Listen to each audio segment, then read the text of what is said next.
Good evening students. मध्यकालीन भारत का इतिहास इन दिनों हम लोग पढ़ा रहे हैं और मध्यकालीन भारत का इतिहास पढ़ाने के क्रम में पहले ही लेक्चर में हम आप सभी को बता दिए थे कि मध्यकालीन भारत का इतिहास में कितना पढ़ना है। बताए थे दोस्तों कि मध्यकालीन भारत का इतिहास का पहला अध्याय जो आरंभ होता है वह भारत पर अरबों का आक्रमण से होता है। उसके बाद हम लोग महमूद गजनी, फिर मोहम्मद गौरी, उसके बाद राजपूत राजवंशों की उत्पत्ति, फिर सल्तनत काल और उसके बाद मुगल काल, और इस बीच में कई छोटे छोटे राजवंश जैसे विजयनगर साम्राज्य, बहमनी साम्राज्य की उत्पत्ति होती है और इनकी कुछ उपलब्धियां भी है, उसके बारे में भी पढ़ेंगे। और इस प्रकार हम लोग मध्यकालीन भारत का इतिहास को बहुत अच्छे से पढ़कर समाप्त करेंगे।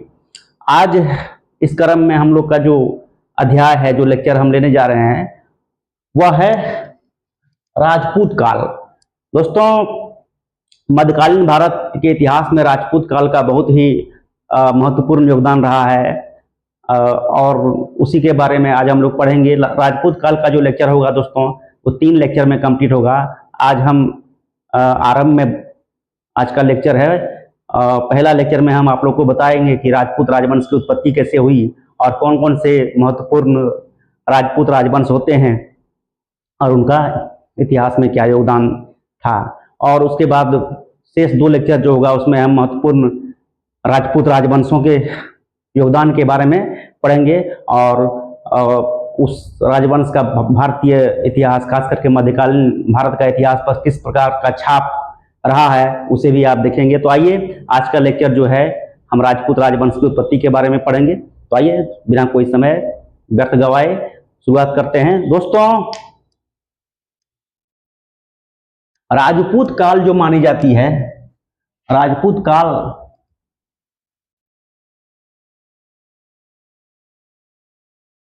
वह 7वीं से 12वीं सदी तक राजपूत काल मानी जाती है। और हर्षवर्धन की मृत्यु के बाद, हर्षवर्धन की मृत्यु दोस्तों ये एक महत्वपूर्ण राजा रहे हैं, इसलिए ये भी याद रख सकते हैं, 647 ईस्वी में होती है। उसके बाद ही राजपूत राजवंशों की उत्पत्ति देखी जाती है। इस संदर्भ में कई इतिहासकारों द्वारा जो मत दिया गया है उसके बारे में आइए देखते हैं। एक फेमस इतिहासकार रहे हैं कर्नल जेम्स टॉड एवं स्मिथ एवं कनिंगम।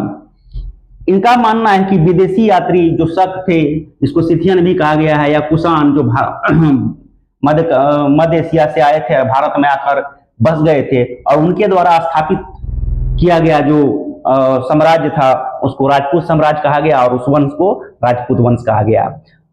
उसके बाद भारतीय इतिहासकार हरिशंकर हीराचंद ओझा द्वारा जो मत दिया गया है राजपूत राजवंश के बारे में, प्राचीन क्षत्रियों का वंशज को इन्होंने राजपूत राजवंश कहा था।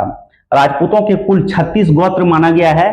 दोस्तों, राजपूतों का अगर देखा जाए तो कुल 36 गोत्रों का वर्णन आरंभ में किया गया था, जिसमें 10 सूर्यवंशी थे और 10 चंद्रवंशी थे और 4 राजवंश जो है अग्निकुंड से उत्पन्न माना गया है और वह अग्निकुंड में तपस्या द्वारा उत्पन्न माना गया है। उसके बाद 12 ऋषियों से उत्पन्न माना गया। ये 4 जो राजवंश रहे हैं दोस्तों, ये है चौहान, चालुक्य, परमार और राजपूत। ये 4 राजवंश जो है अग्निकुंड से उत्पन्न माना गया है तथा वह तपस्या यहाँ माउंट आबू जो है अरावली पर्वत श्रेणी का ही एक हिस्सा है। माउंट आबू पर्वत का सबसे ऊंची चोटी है माउंट आबू। अरावली पर्वत श्रेणी का सबसे ऊंची चोटी माउंट आबू है। वहीं पर जो है वशिष्ठ ऋषि द्वारा तपस्या किया गया और अग्निकुंड से 4 राजवंशों की उत्पत्ति हुआ था और वे 4 राजवंश थे जो थे वो अग्निकुंड से उत्पन्न राजवंश कहलाते हैं। उसके बाद 12 ऋषियों से उत्पन्न माने गए हैं, तो 10, 20, 4, 24 और 12, 36 राजपूत राजवंशों का मूल रूपेण अस्तित्व देखा गया था। गोपीनाथ शर्मा एवं भंडारकर जो है राजपूतों को ब्राह्मण से उत्पत्ति का सिद्धांत को मानते हैं कि ब्राह्मणों से जो राजवंश की उत्पत्ति हुई उसको ब्राह्मण से राजवंश की उत्पत्ति का सिद्धांत कहा गया है। चंद्रवरदायी अग्निकुंड से उत्पत्ति के सिद्धांत को मानते हैं। और वशिष्ठ ऋषि के तपस्या से वह उत्पन्न हुए थे तथा वह तपस्या माउंट आबू पर्वत पर किया गया था। चंद्रवर दाई एवं जेम्स टॉड द्वारा सम्मिलित स्वरूप में यह अभी माना जा सकता है कि राजपूतों के कुल 36 गोत्र थे। आइए थोड़ा सा मैप के द्वारा देख लेते हैं दोस्तों। यहाँ राजस्थान के अजमेर क्षेत्र में चौहान राजपूत राजवंश का शासक था और इस राजवंश के ही सबसे प्रसिद्ध राजा एक हुए हैं पृथ्वीराज चौहान, जिसको पृथ्वीराज तृतीय भी कहा जाता है। पृथ्वीराज तृतीय, पृथ्वीराज चौहान, या इसका एक और फेमस नाम था, इसका नाम था रायपिथोरा, पृथ्वीराज तृतीय या पृथ्वीराज चौहान। उसके बाद यहाँ दिल्ली की स्थापना जो है तोमर वंश द्वारा किया जाता है तथा यह स्थापना अनंगपाल तोमर द्वारा किया गया था। और अनंगपाल तोमर जो थे पृथ्वीराज चौहान के नाना जी थे और अनंगपाल तोमर का कोई पुत्र नहीं होने के कारण अपना उत्तराधिकारी इन्होंने पृथ्वीराज तृतीय को चुना था। इस प्रकार अजमेर से लेकर दिल्ली तक का एक बड़ा सा साम्राज्य पृथ्वीराज चौहान के क्षेत्र में आता था, साम्राज्य के अंतर्गत आता था। उसके बाद यहाँ गुजरात क्षेत्र में गुज्जर प्रतिहार राजवंश का शासन था और उसके नीचे चालुक्य राजवंश का शासन था। फिर इधर मालवा के क्षेत्र में परमार राजवंश का शासक था और यहाँ कन्नौज में गढ़वाल राजवंश के शासक था, जिसके राजा फेमस राजा थे जिसका नाम जयचंद था। और यहाँ अगर देखा जाए तो राजपूत राजवंशों की मुख्य खूबी अगर देखा जाए तो ये सभी राजवंश आपस में ही लड़ते थे, क्षेत्र विस्तार के कारण, आपसी दुश्मनी के कारण या फिर सीमा विवाद को लेकर आपस में लड़ते रहते थे। एकता का अभाव देखा गया था और इसी एकता के अभाव के कारण आप देखे थे दोस्तों कि आराम से अगर इधर सीमा पर जो था, सीमा की चौकीदारी के रूप में हिंदुशाही राजवंश का शासन हुआ करता था। और यहाँ पर पिछले लेक्चर में हम बताए थे कि मोहम्मद गोरी किस प्रकार यहाँ पर हिंदुशाही राजवंश के शासक को हराता है और फिर चौहान राजवंश के शासक पृथ्वीराज चौहान से पहले तो हार जाते हैं और बाद में जीत जाते हैं। उसके बाद गढ़वाल राजवंश के शासक जयचंद को आसानी से हराकर संपूर्ण भारत पर अपना कब्जा कर लेते हैं। तो किसी भी विदेशी आक्रमण को रोकने के लिए ये सभी राजपूत राजवंश संयुक्त मोर्चा नहीं बना पाते हैं और विदेशी राजवंश आराम से एक एक करके सभी राजपूत राजवंशों को हरा दिया जाता है। अगर संयुक्त मोर्चा बना पाते दोस्तों तो आप अनुमान लगा लीजिए, यहाँ चालुक्य वंश का शासक जो भीमदूती था, जो अल्पवयस्क थे और अपनी माता नाइक देवी के देखरेख में साम्राज्य का संचालन करता था और यहाँ पर मोहम्मद गोरी को भीमदूती द्वारा आराम से हरा दिया गया था। फिर चौहान वंश के शासक पृथ्वीराज चौहान द्वारा भी तराइन के प्रथम युद्ध में मोहम्मद गोरी को बहुत ही आसानी से उसके सेनापति द्वारा ही हरा दिया गया था। इस प्रकार अगर सभी राजवंश अगर पृथ्वीराज ये मोहम्मद गोरी के खिलाफ अगर मिलकर खड़ा होते तो कभी वो भारतीय क्षेत्र में अपना साम्राज्य का विस्तार नहीं कर पाते थे। ये था मैप वाइज। यहाँ सीमा क्षेत्र में, पश्चिमोत्तर सीमा क्षेत्र में हिंदुशाही राजवंश का शासक था, दिल्ली अजमेर क्षेत्र में पृथ्वीराज चौहान का शासक था, गुजरात में गुज्जर प्रतिहार का और उसके नीचे थोड़ा सा गुजरात में ही चालुक्य राजवंश का, मालवा क्षेत्र में परमार राजवंश का और कन्नौज में गढ़वाल राजवंश के शासक जयचंद हुआ करते थे। और इस प्रकार ये ही प्रमुख राजपूत राजवंश हैं और दो चार और होंगे जिसके बारे में हम लोग, ये पहला लेक्चर है, दूसरा और तीसरा लेक्चर में हम लोग प्रमुख राजपूत राजवंशों के उपलब्धि के बारे में देखेंगे। तो चंद्रवर दाई एवं जेम्स टॉड द्वारा सम्मिलित रूप में यह माना जा सकता है कि राजपूतों के कुल 36 गोत्र हुआ करते थे। अग्निकुंड से उत्पन्न राजपूत राजवंश जो थे प्रतिहार यानी कि गुज्जर प्रतिहार, परमार, चौहान और चालुक्य, ये चारों राजपूत राजवंश अग्निकुंड से उत्पन्न माने गए हैं तथा अग्निकुंड में तपस्या से उत्पन्न हुए थे, जो तपस्या वशिष्ठ ऋषि द्वारा माउंट आबू पर्वत पर किया गया था। माउंट आबू पर्वत जो कि अरावली पर्वत श्रेणी का ही एक हिस्सा है और सबसे ऊंची चोटी भी मानी गई है माउंट आबू को। उसी पर्वत पर वशिष्ठ ऋषि द्वारा अग्निकुंड में तपस्या किया जाता है और अग्निकुंड से ही वशिष्ठ ऋषि के तपस्या से ये चारों राजवंश की उत्पत्ति होती है। प्रतिहार गुज्जर प्रतिहार, परमार और चौहान, चालुक्य, चारों राजवंश जो है अग्निकुंड से उत्पन्न माना गया है।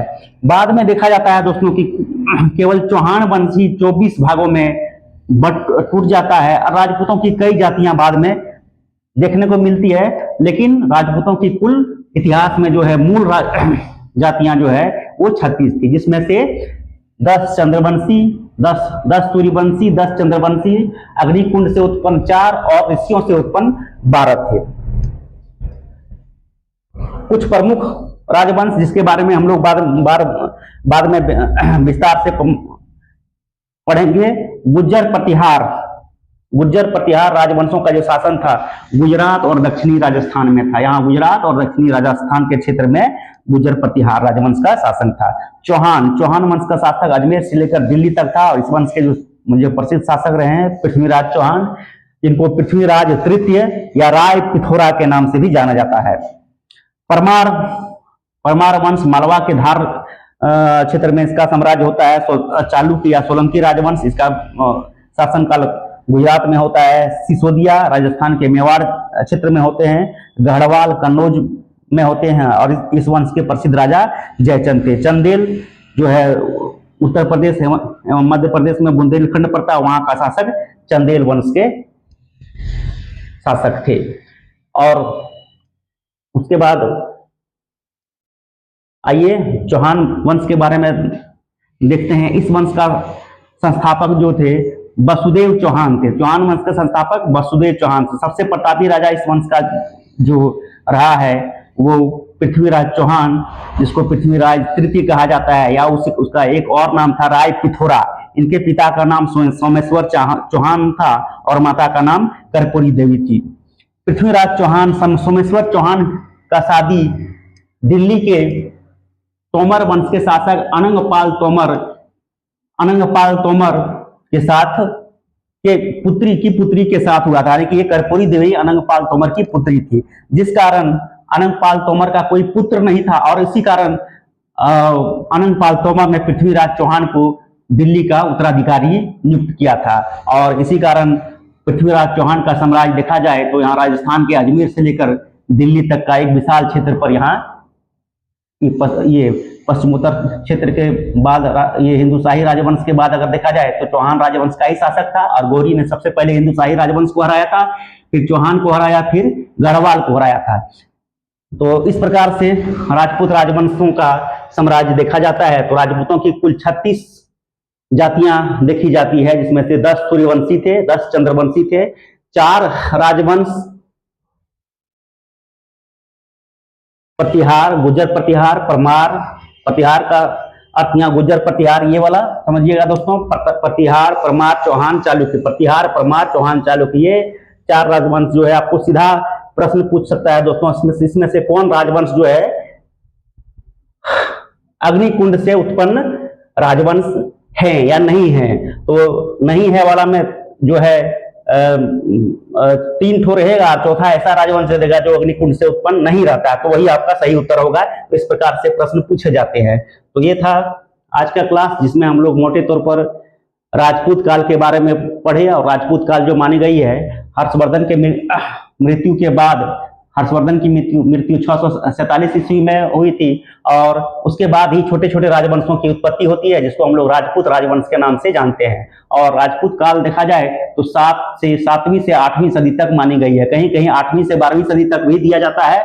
और राजपूत राजवंशों के उत्पत्ति के संदर्भ में कई इतिहासकारों द्वारा अलग अलग मत दिया गया है। इस संदर्भ में कर्नल जेम्स टॉड स्मिथ एवं कनिंघम जो है विदेशी यात्री को राजपूत राजवंश की उत्पत्ति संस्थापककर्ता के रूप में मानते थे। जो शक, जिसको सिथियन भी कहते हैं, या कुषाण, जो बाहरी मध्य एशिया से आए थे, और उन्होंने जो राजवंश की स्थापना किया वही राजपूत राजवंश के नाम से जाने गए। और एक इतिहासकार, भारतीय इतिहासकार है हरिशंकर हीराचंद योझा, इन्होंने प्राचीन क्षत्रियों के वंशज को राजपूत माना। राजपूतों को कुल 36 गोत्र माना गया है। गोपीनाथ शर्मा भंडारकर जो है, गोपीनाथ शर्मा और भंडारकर ब्राह्मणों से उत्पत्ति का सिद्धांत मानते हैं कि ब्राह्मण के जो वंशज हुए हैं उनके द्वारा जो साम्राज्य स्थापित किया गया उसको ब्राह्मणों से उत्पत्ति का सिद्धांत माना गया है। और ब्राह्मणों से कुल 12 यानी कि ऋषियों से उत्पत्ति का, जो ऋषि ब्राह्मण ही बनते थे पहले, तो ऋषियों से उत्पत्ति का सिद्धांत जो है गोपीनाथ शर्मा और भंडारकर मानते हैं। चंद्रवरदायी जो है अग्निकुंड से उत्पत्ति का सिद्धांत को मानते हैं तथा यह कैसे उत्पत्ति हुआ था? वशिष्ठ ऋषि की तपस्या से अग्निकुंड से उत्पन्न 4 राजवंश हुए थे तथा यह तपस्या माउंट आबू पर्वत पर किया गया था। चंद्रवरदायी और जेम्स टॉड द्वारा सम्मिलित रूप में यह माना गया है कि राजपूतों के कुल 36 गोत्र थे। अग्निकुंड से उत्पन्न राजपूत राजवंश जो हुए हैं 4 थे, प्रतिहार, परमार, चौहान और चालुक्य। इस प्रकार राजपूत के कुल 36 गोत्र पहले थे, जिसमें 10 सूर्यवंशी, 10 चंद्रवंशी, 4 अग्निकुंड से उत्पन्न और ऋषियों से उत्पन्न 12 राजवंश थे। और उसके बाद कुछ महत्वपूर्ण राजवंश के बारे में यहाँ हम स्पष्ट लिख दिए हैं और इनका शासन जो है किन किन क्षेत्रों में होता है ये भी लिख दिए हैं।